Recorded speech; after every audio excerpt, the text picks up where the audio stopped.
Doctor अता रहमान साहब, vaccine का अब इंतज़ार है बड़ी शिद्दत के साथ और बाकी दुनिया में अमेरिका, यूरोप, इवन यूएई, इस तरह बहुत सारे ममालिक में तो वैक्सीन लगाने उन्होंने शुरू कर दिए। पहले ये बताइए कि कौन कौन से वैक्सीन हैं जो हम जैसे मुल्क के लिए सूट करते हैं और पाकिस्तान में कब से ये शुरू हो जाएगा? जी, इस वक्त तकरीबन दुनिया की 200 कंपनियां वैक्सीन बना रही हैं कोरोना वायरस के खिलाफ, जिसमें से 9 कंपनियां ऐसी हैं जिनके फेज 3 क्लिनिकल ट्रायल्स जो हैं, जो आखिरी फेज होता है, वो मुकम्मल हो गया है या मुकम्मल होने वाला है। इन 9 कंपनियों में 4 कंपनियां अमेरिका की हैं, 3 चाइना की हैं, एक बरतानिया की है और एक रशिया की है। और ये जो जिनमें से एक जो वैक्सीन है फाइजर, जो सबसे पहले लेकर आए थे, वो पाकिस्तान के लिए मुनासिब नहीं है, क्योंकि उसको बहुत कम टेम्परेचर पे -70 या -80 पे रखना पड़ता है और पूरे मुल्क में कोल्ड चेन में बहुत बड़ी इन्वेस्टमेंट थी।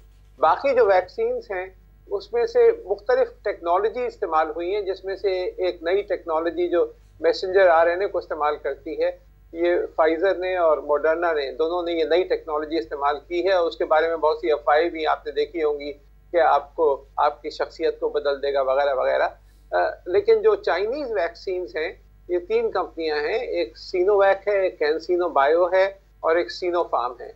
ये जो है, ये इनमें से जो सीनोफार्म है, जिसका हमारे इदारे से कराची यूनिवर्सिटी में जो international centre for chemical and biological sciences है, इसको हमने चुना था 7 क्लिनिकल ट्रायल्स करने के लिए, और हमने इंडस हॉस्पिटल के साथ मिलकर इसके क्लिनिकल ट्रायल्स जारी रहे हैं। लेकिन जो अभी पता चला है, मुझे भी न्यूज़ से पता चला है कि उन्होंने सीनोफार्म जो है उसको चुना है और 12 लाख डोजेज अभी फिलहाल ऑर्डर की जा रही हैं सीनोफार्म की, ताकि जो हमारे हेल्थ वर्कर्स हैं उनको ये लगा सकें।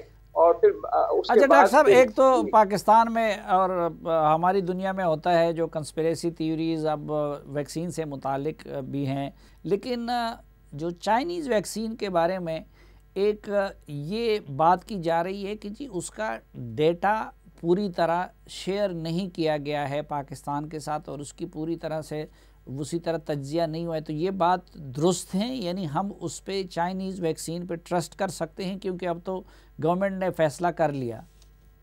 बात यह है कि एक तो इसमें मंजूरी चाहिए होती है drug regulatory authority of Pakistan, DRAP से, और ड्रैप को सारा डेटा दिया जाता है और ड्रैप अप्रूवल देता है।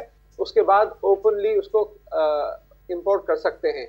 लेकिन अगर कोई वैक्सीन दुनिया में दूसरे ममालिक ने सारा डेटा दे के अप्रूव कर ली हो, जैसे कि ये सीनोफार्म की है, यूनाइटेड अरब एमिरेट्स ने अप्रूव कर ली है, इसको चाइना में तो अप्रूव हो ही गई है और सारे ज़्यादातर मिलिट्री पे, जो सारे आर्म्ड फोर्सेस पे ये लगाई जा चुकी है, और इसी तरह बहरीन में अप्रूव हो गई है। तो इसके लिए इमरजेंसी प्रोटोकॉल के तहत अगर दूसरे ममालिक ने कोई कर ली हो तो ये कुछ वैक्सीन मंगा सकते हैं, लेकिन प्राइवेट सेक्टर को मंगाने के लिए वो सारा प्रोसीजर करना पड़ेगा, जो कि किया जाता है सब दवाइयों के साथ, इससे पहले कि पाकिस्तान में आ सकें। और ये जो वैक्सीन है जो सीनोफार्म की है, ये वीकेंड वायरस, यानी उसी वायरस को कमज़ोर कर दिया जाता है, और ये बहुत पुरानी टेक्नोलॉजी है, कोई नई नहीं है, और इसलिए काफ़ी रिलायबल टेक्नोलॉजी है, उस बुनियाद पे बनाई गई है। जबकि जो कुछ दूसरी वैक्सीन हैं उनमें उन नई टेक्नोलॉजीज़ का जो आपका जिक्र किया, जिसमें मैसेंजर आरएनए वगैरह इस्तेमाल होता है, उस तरह टेक्नोलॉजीज़ पे कई कंपनी उस पर बना रही हैं। अच्छा, ये डॉक्टर साहब, ये तो सरकार ने ये इसका इंतखाब किया, लेकिन साथ ये इजाज़त भी दी है। फवाद चौधरी साहब उस वक़्त कह रहे थे कि अगर निजी कंपनियां कोई और वैक्सीन मंगवाना चाहती हैं तो उनको इजाज़त होगी पाकिस्तान में। तो फाइज़र का तो आपने सही बता दिया कि -70 वो पॉसिबल नहीं है कि पाकिस्तान जैसे मुल्क में उसको हम मंगवा सके। तो उसमें आप फिर बाकी वैक्सीन में से कौन से प्रेफर करेंगे आप? अगर इसमें दाम भी डिपेंड करता है कि किस प्राइस में आती हैं। एक तो ये कि कितनी इफेक्टिव है, उसके साइड इफ़ेक्ट्स क्या हैं और क्या प्राइस है। तो 2 वैक्सीन जो हैं उनकी सिर्फ एक डोज चाहिए होती है। एक जॉनसन एंड जॉनसन है जो अमेरिकन कंपनी है, उसकी सिंगल डोज काफ़ी होती है, और एक जो है ये कैंसिनो बायो है, इसकी भी एक ही डोज काफ़ी होती है। बाकिया जो कंपनीज हैं उनकी 2 डोज चाहिए होती हैं, एक पहले लगाते हैं फिर 3-4 हफ्ते बाद दूसरी बूस्टर डोज चाहिए होती है। तो अभी फिलहाल क़ब्ल अज़ वक्त होगा ये कहना कि ये वैक्सीन बेहतर है या वो बेहतर है, क्योंकि रिजल्ट जो है सबके तकरीबन 95% से लेकर 85% से लेकर 95% तक के रेंज के अंदर सक्सेसफुल आ रहे हैं। यानी कि आपने 20 लोगों को लगाया तो उनमें से 1 या 2 जो हैं प्रोटेक्ट नहीं होंगे, 18 या 19 प्रोटेक्ट हो जाएंगे। तो 100% सक्सेस नहीं है इन वैक्सीन का। और ये कि साइड इफेक्ट्स भी मुख्तलिफ हैं। कुछ वैक्सीन के अंदर सीरियस साइड इफेक्ट्स होते हैं पहले 2-3 डोज के अंदर, और कुछ में ट्रायल्स के दौरान भी कुछ वैक्सीन में इसी वजह से रोक दिया गया था क्योंकि उनमें सीरियस साइड इफेक्ट्स भी हो रहे थे।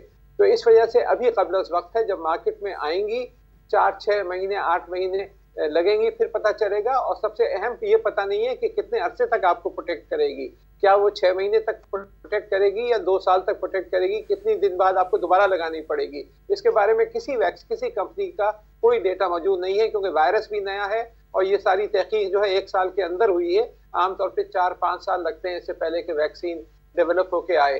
तो इस वजह से बहुत सारी चीज़ों के बारे में सवालिया निशान हैं। डॉक्टर साहब, ये वैक्सीन के बारे में आपकी क्या राय है, और ये जिस वैक्सीन का हमारी हुकूमत ने इंतखाब किया है चाइनीज़ कंपनी का, ये दुरुस्त इंतखाब है? देखिए, इन्होंने अगर ये वही वैक्सीन है साइनोफार्म की जिन्होंने अपने उधर अपने पीपल्स लिबरेशन आर्मी को भी लगाई है और बहुत तादाद में इन्होंने लगाई है, तो अगर उन्होंने लगाई, स्टैटिस्टिक्स तो हमारे पास कोई नहीं ना उन्होंने रिलीज़ किए हैं। यूएई ने भी कहा था कि ये बड़ी इफ़ेक्टिव है, उन्होंने तो ये क्लेम किया कि ये 100% इफ़ेक्टिव है, लेकिन डाटा कोई शेयर नहीं हुआ।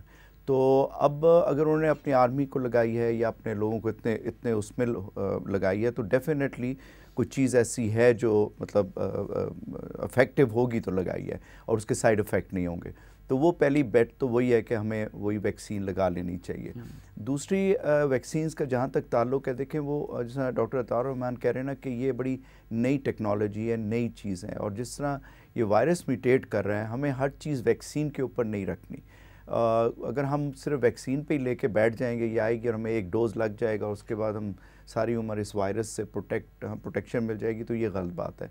तो अभी ये आएगी, स्टेजेस में लगेगी, इतनी बड़ी अवाम है, किस तरह लगेगी, कब लगेगी और उसका फिर क्या इफ़ेक्ट होगा, उसके साइड इफ़ेक्ट, क्योंकि देखें ये एशियन पॉपुलेशन है, आप वैक्सीन बाहर बना रहे हैं, हम वहाँ की दवाइयाँ जब अपनी पॉपुलेशन पे यूज़ करते हैं तो वो डिफरेंट लोग उसको रिएक्ट करते हैं। तो ये अभी उस पर भी बहुत सारी चीज़ें हमें देखनी है।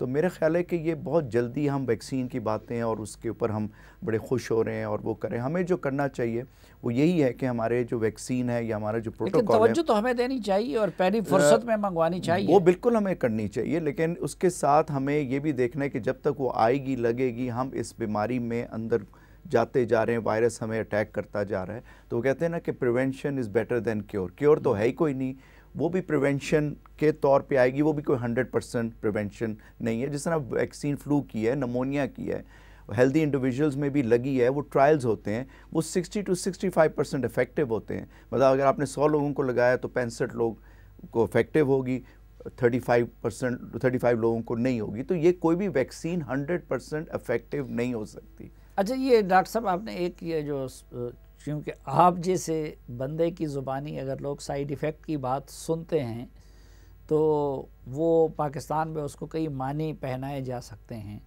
तो वैक्सीन के या जो अभी तक आए हैं तो किस तरह के साइड इफ़ेक्ट्स हो सकते हैं? वो तो मसलन फ्लू के वैक्सीन का भी ये था कि हल्का फुल्का बुखार हो जाता था, कुछ और हो जाता था, लेकिन ये जो उससे कंस्पिरेसी थ्योरीज वाबस्ता की गई है उसमें तो कोई हकीकत नहीं है ना? देखिए, उसमें कोई हकीकत तो नहीं, लेकिन एक टेक्नोलॉजी उन्होंने बनाई है। अब RNA के बारे में आप पढ़े हैं तो वो नैनो टेक्नोलॉजी है, फिर लोग उस पर कंस्पिरेसी है, और ये हमारे यहाँ कंस्पिरेसी नहीं है, ये बाहर के मुल्कों में भी हो रही है। लोग वैक्सीन से वहाँ भी इनकार कर रहे हैं। लेकिन देखें, वैक्सीन आपने फिर भी लगानी है, चाहे वो 50% इफेक्टिव हो या 60%। मतलब आपने पॉपुलेशन को फिर भी बताना है ये ख़तरनाक बीमारी है, जानलेवा बीमारी है, इससे लोग घर के पूरे पूरे अफराद बीमार हो जाते हैं। तो कॉन्स्पिरेसी थ्योरी तो अपनी जगह। अच्छा, तो 3 टेक्नोलॉजीज इस्तेमाल हुई हैं, फाइज़र ने अलग की है, ऑक्सफोर्ड की अलग हुई है, चाइना में अलग हुई है। डॉक्टर शाज़ली मंजूर अगर ख़ुद वैक्सीन लगाएगा तो कौन सा लगाना पसंद करेगा? देखिए मैं आपके प्रोग्राम में तो नहीं कह सकता, लेकिन देखिए जो नई टेक्नोलॉजी है और जो अभी ये इन्होंने किए है, जो ये तो यहाँ पे आना ज़रा एक बहुत बड़ा सवालिया निशान है, क्योंकि मैं तो वो वैक्सीन लगाऊंगा या ये चाइनीज़ है या ऑक्सफोर्ड की है। I will wait for that. Doctor Tauran साहब, आप कौन सा प्रेफर करेंगे? मैं भी यही जो डॉक्टर शाज़दी कह रहे हैं, मैं इनसे टोटली एग्री करता हूँ कि नई टेक्नोलॉजीज़ की जो वैक्सीन हैं अभी टाइम देगा उनके इफेक्टिवनेस के बारे में पता चलना। जब तो मार्केट में आएंगी तो जो स्टैब्लिश टेक्नोलॉजीज़ की बुनियाद पर है, जिसमें सिनोफार्म है या जो एस्ट्राजेनेका जो बरतानिया की है, ये जो टेक्नोलॉजीज़ हैं इनके ऊपर रिलाई करना चाहिए। फिलहाल वो बेहतर रहेंगी पाकिस्तान के। ठीक।